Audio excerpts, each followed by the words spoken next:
மனுஷங்கள நீங்கள்லாம், மனசாட்சி உள்ள ஒரு மனுஷங்களா நீங்கள்லாம். இன்றைக்கி என்ன நடந்துச்சு தெரியுமா? எங்கள் பக்கத்து வீட்டில் இன்றைக்கி ரொம்ப நேரமாக ஒரு பாட்டி பக்கத்தில் வீட்டில் கத்திட்டே இருந்தாங்க.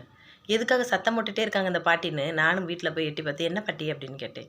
அதுக்கு அவங்க சொன்னாங்க, என் பையனை சாப்பாடு வாங்கிட்டு வர சொல்லி ரொம்ப நேரம் ஆச்சுமா, இன்னும் வரவே இல்லை, மாத்திரை வேற முழுங்கணும், எனக்கு ஒரு மாதிரியாக வருது அப்படின்னு சொன்னாங்க.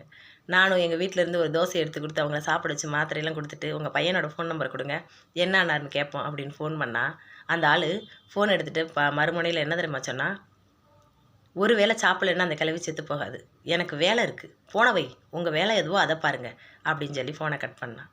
பெற்றவங்க எத்தனை நாள் தனக்கு பிள்ளைகளுக்கும் புருஷனுக்கும் சாப்பாடை போட்டுட்டு சாப்பாடு இல்லாமல் பட்டினியை அரைகுறையாக சாப்பிட்டுட்டு தூங்கியிருப்பா தெரியுமா?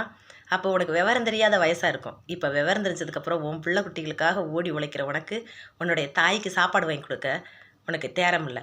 உன் பிள்ளையும் ஒரு நாள் உன்னை இப்படி தான் போட்டுட்டு பட்டினி போடும்.